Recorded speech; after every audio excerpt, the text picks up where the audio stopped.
3 هفته بعد از عمل بینی، درسته؟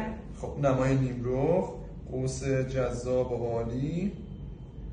بله، از عملتون بگین، راضی هستین از فرم بینیتون؟ اولا که خیلی راضی بودم، فرم بینی همون که میخواستم بود، بعد مشکل تنفسی و بویایی و هیچی ندارم.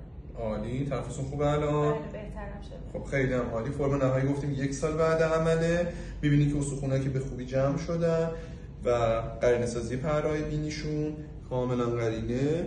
چسب و ماساژ گفتیم تا 2 ماه بعد عمل ادامه بدین. چسبتون رو هر 2 روز عوض کنین، آروم چسب بزنین، نیازی به محکم زدن نداره. ماساژتون رو ولی الان دیگه باید محکم انجام بدین، همون تکنیکایی که بهتون گفتیم، درسته؟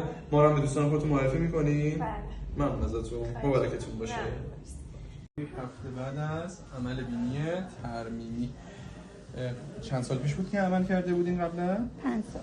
بله، بعد ما شما تشریف آوردین که ترمیم کردیم براتون، درسته؟ بله. خب نمای نیمرو، قوس جذاب، افتادگی کامل اصلاح شده بود. قوس‌وتومانی که شده قشنگ خط کانتور، کامل مشخصه. راضی هستین از فرم بینیتون؟ بله، خیلی عالی، متشکرم. همونی بود که می‌خواستین؟ بله. تنفستون هم خوبه؟ بله، اصلا مشکل تنفسی نداره. خدا رو شکر. فرم نهایی بینی 6 ماه تا 1 سال بعد عمله.